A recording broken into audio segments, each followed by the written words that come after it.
Nobody knows anything. Let's be clear. So I'm referring to 2026.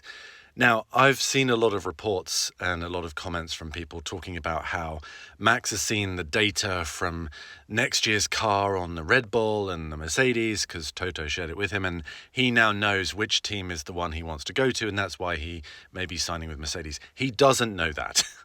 There is no way anyone knows how these cars are going to perform next year.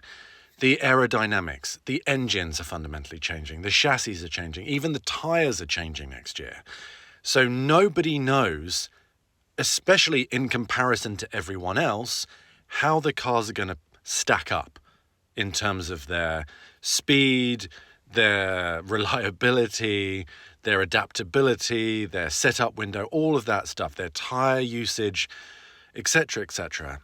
Nobody knows. It's all complete speculation. So to suggest that Max has this information to know which team to go to next year and can make an informed enough decision is just not the case. And I don't think anyone in Formula One would claim that is the case. But I'm seeing a lot of people saying that. It's all educated guesses.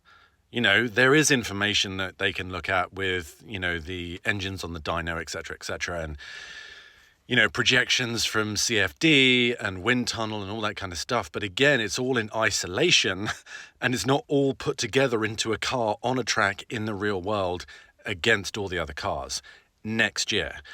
And just to prove that unreliability, do you remember how the first third of the season, everyone was talking about how the McLaren is going to suffer hugely when it gets to Spain and they're going to tighten up all those front wing regulations, all wing regulations?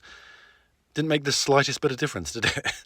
But there was all this conjecture based on 8 races and all the testings worth of information. All the teams, or a lot of the teams, maybe it was wishful thinking, but they were predicting, this is going to change everything. Even with all of that information, they were wrong. So, with the best will in the world, this is all educated guesses as to what is going to happen next year, which is why it's a risky move for Max to make a move before more information is known.